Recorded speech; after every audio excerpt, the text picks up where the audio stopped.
Hi, everyone. I'm Gold Derby News and Features Editor Ray Richmond, and I'm here today with Liza Colón-Zayas, who portrays the no-nonsense wine cook Tina Marrero on the multiple Emmy-winning FX hit The Bear. So, Liza, you've been an actress for more than 3 decades, and now because of The Bear, you're being called an overnight success. Interesting how that works, isn't It's a long night. It's been a long night. it? It really is. Uh, what has being on The Bear meant to your career in terms of getting offered roles lately? I imagine it helped you book If. Yeah, John Krasinski asked if I would have a Zoom with him, and then I did, and he was like so excited and saying that he's a huge fan, and that blew my mind. He loves The Bear. I imagine that is not unusual, though, Liza, as you're finding almost everyone you meet is a huge fan of the show, in part because it's a great show, but also because of everybody's performance. Well, just everything about it. Everything about this show seems to be magical at this point. We're very lucky, very lucky. There are many great artists and storytellers out there, but this, the stars aligned, and to bring it all together with people who are all kind and generous has been a dream come true. So, in terms of your character, Tina doesn't say a whole lot, but she doesn't have to. She tells us sort of everything with her eyes and her manner. And how would you describe the process of fleshing Tina out in season 2 and having that role enhanced? Actually from day one, I just flowed with what the writers were giving me. There was a moment, early maybe in the second episode where I wasn't sure because I didn't know anything, about Tina. And so I was like, I just, want to make sure she's not like this all the time. They were like, trust us. And I was like, okay, cool. And we talked and, my concerns and that was it. It's been a mystery and a joy. But you were All also allowed to express concerns, and they took those into absolutely. consideration.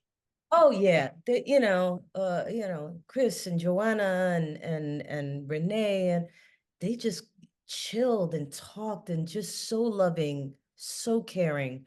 Um, and I just knew I was in good hands. And yeah, that's how it is. That's how it is. I prefer to just stick to the script as much as possible, but there's room for what inspires you to do, switch it up as much as you want, if you want to. Not that there's a lot of improv. I mean, from what I'm gathering, they'll give you, maybe you can do an improv take here and there, but everything is pretty much as it's written from what I get. Yeah. I mean, there might be a word maybe that, you feel like, I don't know if I would say that word. Or, add in a couple of jokes. Maddie is so brilliant at this. And so yeah, but it's there's a lot of trust. You don't need to do much. What's the vibe like on the set of The Bear? Everything I've heard, it's as you just kind of alluded to, that there's a lot of trust, and which obviously is everything when you're an actor. Uh, we've got the best people. Chris Storer, all of the writers, the care and attention to detail, um, the crew, everyone is just really nice to each other. And so it tells me that you can have a show that sticks to authenticity without any toxicity. If there is, I don't see it, but everyone is really good to each other and meticulous. And you like hanging out in Chicago? Chicago, people are beautiful. They are so warm. They embrace the show so hard. Um, I don't get out, like I'm pretty much a homebody. more like a hermit. So, and then we're there in the dead of winter. So there's that. So once I wrap for the day, I'm preparing for the next day. But it's a beautiful city. The people are kind. The theater is amazing. So I'm really lucky. My wife is a former theater actress who lived in Chicago for a long time and took advantage of that scene there. It's a great theater city. I loved you, by the way, in the fifth episode of season two, Pop. Tina gets to rock it in culinary school, armed with Carmi's personal knife. Such a breakout for you. Yeah, well, for season two, I trained a little bit with Chef David Waltuck. Um, he was the creator of this huge restaurant, Chanterelle, in Soho, and just a lovely, kind, very patient person to work with. And then I prepped a little bit with well, a lot actually, with Chef Courtney Storer, who was the culinary producer, mostly in my apartment. And so Io and Jeremy and Eben are far more seasoned as chefs than, well, as cooks than I am. But pretty much any dish you see me making, um, I was trained at least in the most basic steps of preparation and plating. Has it helped you do any more cooking in your actual life? Or Yeah, do you like to cook? No. I do, but now I doubt everything.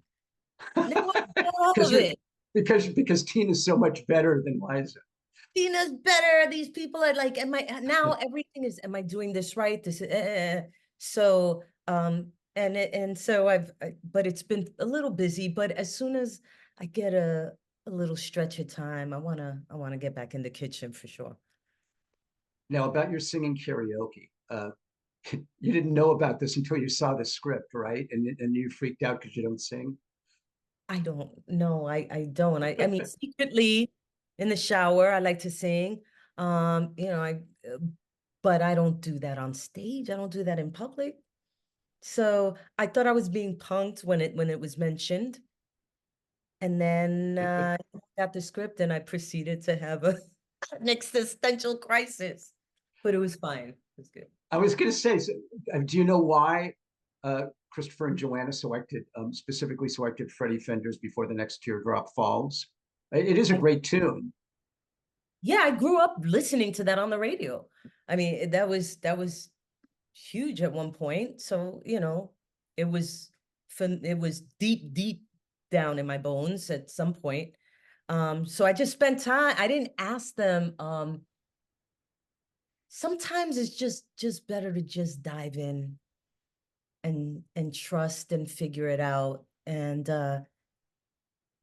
it all made sense later when I started hearing the responses from people. Yeah. Um, You'd have no idea that you didn't sing. I mean, you really nailed it. And it was really, really cool. I mean, your nervousness in the script, of course, it was clear. But, in reality, you couldn't tell. I mean, you really did. You really seemed like you could carry a tune. So if thank that was you. acting, great acting. Thank you. And I did. I was like, but Chris, I don't sing. And he was like, it's not about you singing well. It's like everything else with everyone else in this environment is pushing ourselves into what may not feel safe initially, but we are. It's in there. It's get out of your comfort zone. So, That's the thing, is you weren't expected to sing. That was part of the script, is if you didn't sing well, it would fit in with the story. exactly, exactly. And somebody asked like, so did you go into the studio afterward? Or what? No, it was all right there on the crappy bar speaker was there. So yeah, I was love that it. you portray such a strong and proud Latina woman on the show, Liza. What was it that you think Chris and Joanna saw in you that made them want to cast you? I don't know. I feel like, Chris is East Coast, and you think that you do theater for a long time and it just goes away and you never know who's watching. Um, and I feel like that there was a deep connection from way back then. Also, maybe I'm just mean. You can put on mean very well. I could. It's, I try to act like I'm so far removed, but it's right there under the surface. What's it been like, Liza, for you to be part of a project that so captured the zeitgeist as this one has? I mean, as we alluded to briefly earlier, I know people who are losing their minds because they have to wait until June 27th for season 3 to drop on Hulu. Everywhere you go now, it's Liza of the Bear, right? I mean, it's a phenomenon. It's Tina, or it's the kitchen lady. I did not expect this. I know that shooting the pilot, I was having a great time. I feel everyone was. Um, but I didn't know no idea. I've done pilots before, nothing happens. Um, and then it's just caught on like wildfires. That speaks to the brilliance of Chris Storer and the rest of the writers. I think it caught FX off guard too. I mean, I think they were proud of it and they liked it, but I think it kind of shocked them a little bit that it became such a thing. And then they were like, "Ooh, Right. I guess this is our award show. I guess we got to back the hell out of this thing." Yeah, they've been great. They have been at the forefront of backing stories that are far more authentic and diverse storytelling and not glossy and full of cars exploding. So I give them a lot of credit for that and gratitude in that. That's John Landgraf. He's really Yes. a master at that.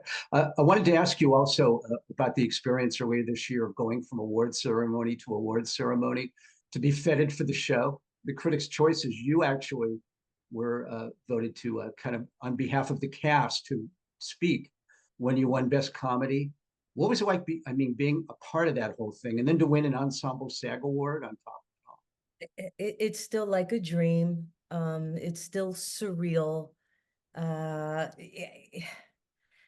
I was asked the year before, I was voted by my cast to, if we won for the SAG award, Best Ensemble, if I would go and speak.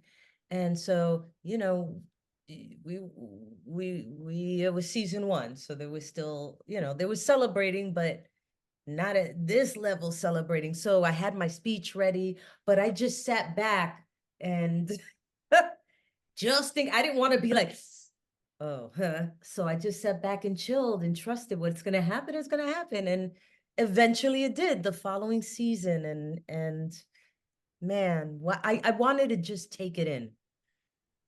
I've learned to breathe because I could be talking to someone I've admired my whole life, and I'm so shocked at trying to process that I don't hear what they're saying.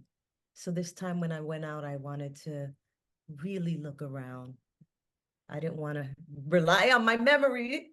I wanted to have that speech there and look around and remember it. but taking it all in, right? I mean, because Take this it is something all. you've dreamed about so long. I mean, So you've talked, I think, previously about facing 1,000 rejections, right, for film and TV. Then suddenly things completely click in a role, maybe when you didn't expect it, and you hit it big in your 50s. How has it felt from that perspective? I guess still surreal. still surreal. Yeah, I thought I had reached a place of acceptance. Right? I'm like, I just did a Broadway show and that finally happened. And every once in a blue moon, I'll get something really groovy. Like maybe I will get another in treatment situation. But I didn't expect, I gave up on this. And so Wow. I mean, it could be 900 rejections. Maybe I rounded up a little bit, but it 900's pretty big. but it's been a lot. And so I think in part I was fueled by not only the belief of others that I respected in me, but also just being spiteful that I'm going to stay Ah, in. You're not going to run me out of town. that was not a word I thought you were going to use just now. Um, you know, but Routine apart. That's it. it's true though, when you let go and just go, okay, whatever, that's when it happens, right? Like in career, in love, all the things where you let go and just like, okay, where you're not counting on it, that's when it happens. That's the cruel reality of life. Yeah, yeah. And right, acceptance and acceptance of myself, of who I am, and not freaking out all the time about how all of my shortcomings, you know? So we know that I know you're very limited in what you can discuss about season three, or they would have to kill you and I both talking about it on a video. But we know that it's been out there that Io directs an episode in season three, and has very uh, strong centering on Tina, on your character. Can you give us anything about that, even in a general way? Okay. Io is a phenomenal director. I don't know what she can't do. Um, She's amazing. she's amazing. And we're gonna get to understand why Tina is the way she is.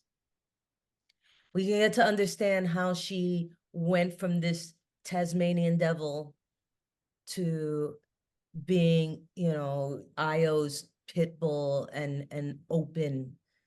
And I think it's a fantastic episode. It's a beautiful episode. I didn't know it was coming. I saw the script and then I started crying. Well, you know Crying. what? You've paid your dues. You deserve your own episode. I mean, a lot of the characters, fellow characters, as you know, had their own distinctive episode in season two. So I think it's overdue for Tina to get hers. Uh, you know, uh, do you think you'd be a fan of this show even if you weren't on it? Yes. Yeah. I like dark comedy. I like it twisted and I want to feel a little broken afterward. Well, Absolutely. that's the thing with this show is, it's not really a matter of, ooh, I really loved it. You go like, I'm really proud that I survived watching it. There's PTSD involved. There is, but I also feel like it, I feel seen. Um, I feel seen it with Tina in my struggle personally, in this industry. So I totally I get it how we're wrestling with those demons and seeing and not shying away from it, being as authentic as possible and still being able to see the humanity and relate. That's the thing is, this show could be set in any number of worlds and still have the same impact. It's Mhm. such a character study and so deep and broad that way. Yeah. I think actually we're going to leave things there. The first two seasons of The Bear are streaming on Hulu, and they'll be joined by season three on June 27th. Liza Colón-Zayas, best of luck to you this Emmy season, and thanks for joining us today at Gold Derby. Thank you, Ray. Thank you for having me.